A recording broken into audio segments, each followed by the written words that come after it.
Assalamualaikum warahmatullahi wabarakatuh. Alhamdulillah, akhirnya kita bisa berjumpa kembali mengenai pembelajaran fisika.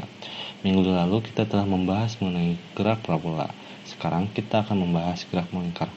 Ya, semoga kita bisa tatap muka.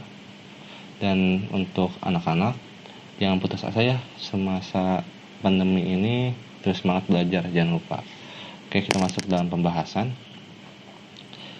Nah, hal yang akan dipelajari yang pertama, tujuan pembelajaran. Kenapa sih harus ada tujuan? Ya, kita akan tahu kita akan mengarah kemana belajar sekarang ini. Yang kedua, pengertian dan penerapan gerak melingkar beraturan atau GMB. Yang ketiga, besaran dalam gerak melingkar. Yang terakhir yaitu contoh soal. Oke, kita masuk pada tujuan pembelajaran.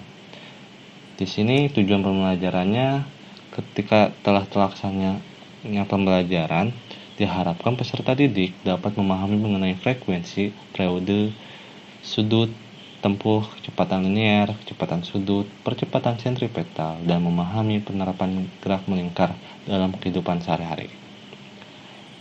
Oke, kita masuk dalam pengertian dan penerapan GMB. Nah, pengertian GMB atau gerak melingkar beraturan merupakan suatu gerak yang lintasannya berbentuk lingkaran dengan laju konstan dan arah kecepatannya tegak lurus terhadap arah percepatannya. Arah kecepatannya tegak lurus juga ditarik melalui pusat lingkaran, selanjutnya diarahkan ke vektor kecepatannya. Oke, tadi kita gambarkan saja ya kan, berbentuk lingkaran. Anggap aja lingkaran ini rapi ya. Terus ini V-nya karena lintasan berbentuk lingkaran dengan laju konstan, berarti ini konstan, V-nya konstan, dan arahnya kecepatannya tegak lurus dengan percepatan, berarti ini juga arahnya sama dengan percepatan. Arah kecepatannya tegak lurus jika ditarik melalui pusat lingkaran. Oh, berarti di sini pusat nih. Apa aja pusat? Kita tarik sini. Nah, ini R-nya.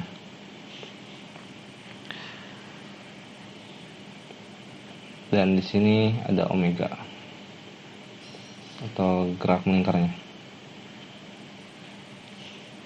Atau kecepatan sudutnya. Nah, penerapan gerak melingkar ini terjadi pada putaran roda, wahana komedi putar atau biang lala, pemutaran pada jarum, dan perputaran pada gear. Apabila teman-teman yang suka motor, barangkali boleh coba berapa kali putaran sama jarak yang teman-teman atau anak-anak tempuh. Kita lanjut. Besaran dalam gerak melingkar. Oke, yang pertama, perpindahan sudut. Perpindahan sudut itu dilambangkan dengan theta, di mana satuannya rad. Nah, di sini rumusnya yaitu 2V kali R per R. Karena ini ada R dan bawahnya ada R, kita coret saja, jadi menghasilkan 2V. Nah, pada kasus ini, satu putaran itu sama dengan 360, jadi 1V-nya sama dengan itu 180 derajat. Jika karena ini 2V, jadi hasilnya satu putaran penuh ya, 360 derajat. Ini satuannya rad, sehingga dapat dipahami bahwa satu rad yaitu 180 per V atau sama dengan 57,3 derajat. Kita masuk dalam periode. Maaf, ini tipe, ini periode dan frekuensi. Yang pertama, periode. Periode merupakan waktu yang ditempuh oleh suatu benda dalam sekali putaran penuh. Dapat dirumuskan dengan berikut. Nah, ingat lambang periode itu yaitu T besar ya. T besar. Di mana tadi waktu yang ditempuh oleh suatu benda berarti T. Bentuk sekon kan per dalam sekian putaran penuh, Jadi satu putaran itu kita anggap 1N. Nah, dan kita masuk kepada frekuensi, merupakan banyaknya putaran yang ditempuh oleh benda dalam satu sekon. Dapat dirumuskan sebagai berikut. Nah, ingat, frekuensi itu ya, gini bentuknya, F kecil, bukan F gede, ini tidak sama. Dimana tadi merupakan banyaknya putaran atau N yang ditempuh dalam satu sekon, atau kita simbolkan dengan T. Nah, satuan frekuensi itu Hertz, sedangkan satuan T atau periode itu sekon. Oke, kita lanjut. Kecepatan linear dan kecepatan sudut. Nah, di sini sebelumnya kita bedakan dulu ya. Lihat, kecepatan linear itu dilambangkan dengan V, dan kecepatan sudut itu dilambangkan omega. Ingat, omega itu tidak sama dengan W.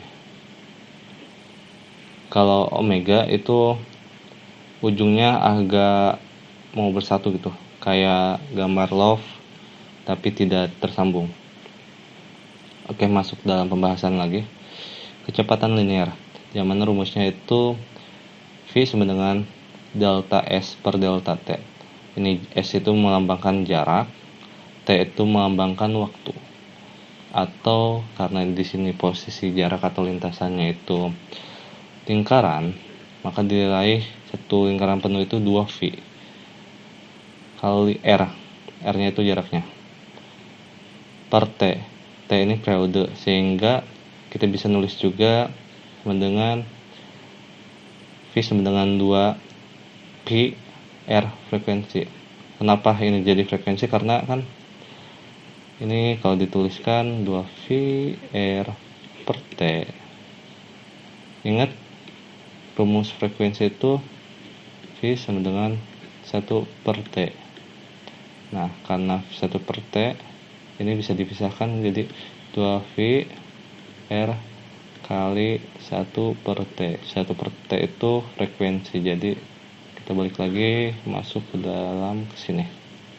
Nah, oke, kita masuk ke kecepatan sudut atau omega.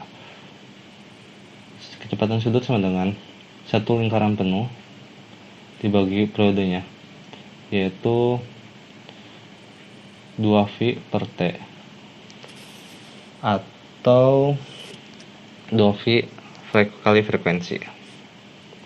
Nah, keterangannya, kalau di sini kan satuannya V itu sama dengan M per S, sedangkan kalau periode atau kecepatan sudut ya, itu satuannya rad per second. Oke, kita lanjut saja ke dalam percepatan sentripetal dan gaya sentripetal. Oh iya, ada yang ketinggalan, Bapak lupa, yaitu tadi rumus satu lagi, rumusan kecepatan itu bisa dicari dengan omega kali R-nya atau jaraknya, dan bisa juga kalau mau mencari omega yaitu omega sama dengan V atau kecepatan kali per R. Oke, kita masuk pada percepatan sentripetal atau AS ya dilambangkannya, yaitu merupakan kecepatan yang arahnya selalu mengarah kepada pusat lingkaran. Jadi kita bikin lingkaran dulu seperti ini. Nah, ini pusatnya ceritanya. Nah, arahnya itu masuk ke dalam ya. Oh iya, tadi kan arahnya V itu ke sini dan A-nya juga sama ke situ, tegak lurus, dan omega itu mengarah sini. Nah, ini omega. Kalau digambarkan aslinya itu omega itu mengarah ke atas ya, tapi karena bentuk lingkaran jadi melengkung seperti ini. Nah, AS itu atau percepatan sentripetal itu dirumuskan dengan V kuadrat per R. Nah, kok bisa jadi omega kuadrat kali R? Nah, menggunakan penurunan rumus pakai yang ini. Nah, jadi sehingga memperoleh omega kuadrat kali R. atau bisa juga 4V kuadrat R per T kuadrat sama dengan, ini juga bisa kan tadi ingat, T sama dengan 1 per F atau frekuensi, atau ya Bapak tulis di atas ya, F sama dengan 1 per T.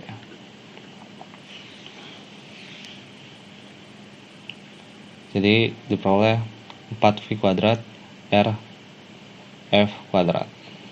Oke, kita masuk pada gaya sentripetal atau Fs. Gaya sentripetal arahnya menuju pusat lingkaran, yaitu rumusannya Fs sama dengan MA S, atau Fs sama dengan M V kuadrat R. Nah, tadi kan di sini kita turunkan menjadi ini ya, menjadi V kuadrat R. Nah, V kuadrat R itu bisa diturunkan menjadi omega kuadrat R. Coba kita lihat, M ini dinyatakan dengan massa atau berat, omega ini kecepatan sudut, dan ini jaraknya. Oke, kita masuk kepada contoh soal, yaitu sebuah benda bermassa 1 kg bergerak dengan laju tetap, yaitu 10 meter per sekon. Jika pada partikel tersebut bekerja gaya 100 Newton yang arahnya selalu menuju satu titik. Tentukanlah lintasan dari partikel tersebut. Nah, kalau kita baca ulang ya, ini kita ketahui grafnya itu graf melingkar, berarti kita tulis dulu ya. Jawab dimana kita diketahui dulu ya,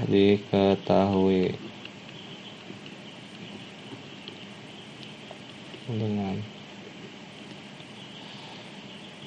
yaitu massa itu M sama dengan 1 kg.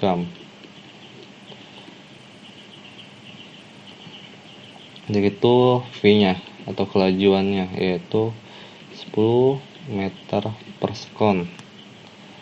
Kita lanjut, apalagi yang diketahui nih, gaya. Berarti F sama dengan 100 Newton. Oke, ditanyakan,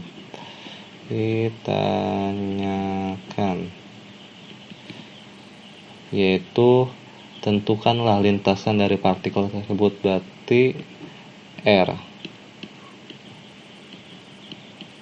Nah, langsung saja kita jawab ya, dijawab.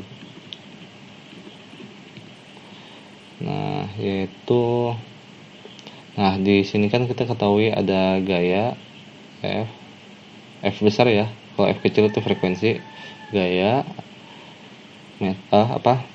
kilogram, massa, sama kecepatannya.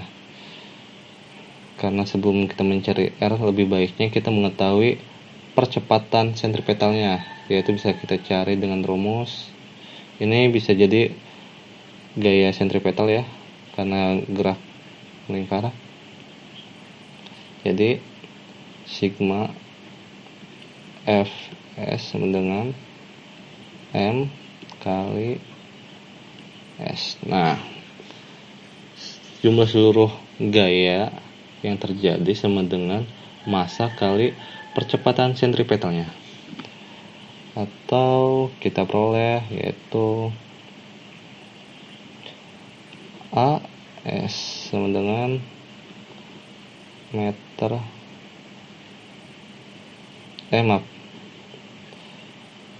F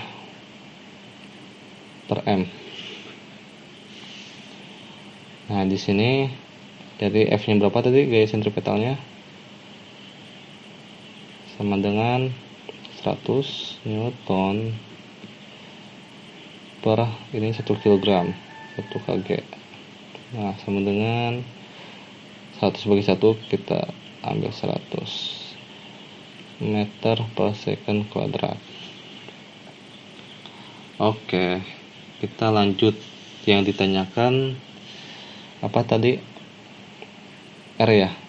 Sebelumnya Bapak hapus dulu semua, terus kita bulatin aja ya biar enak. Ini 1. Nah, tadi berarti bisa cari rumus A sama dengan omega kuadrat R atau V kuadrat per R. Nah, karena udah ketemu, kita bisa tulis saja ya. A-nya tadi berapa? Ya, 100 sama dengan V-nya ini 10, R-nya itu ditanyakan. Oh iya, ini kuadrat ya, jangan lupa. Bisa jadi 100 per 10 pangkat 2, yaitu 100 juga ya, per R. Nah, bisa jadi berubah jadi R sama dengan 100 per 100 sama dengan 1 meter. Ini jawabannya.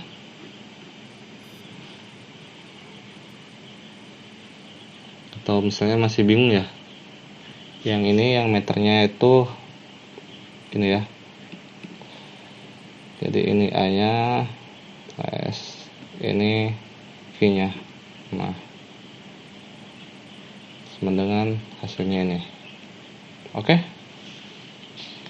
sekian untuk pembelajaran hari ini. Pahami materi. Apabila ada yang kurang dipahami, silahkan tanyakan di grup WA. Jangan menyerah di masa pandemik ini, terus belajar. Insya Allah akan menjadi orang sukses. Sekian dari Bapak. Assalamualaikum warahmatullahi wabarakatuh.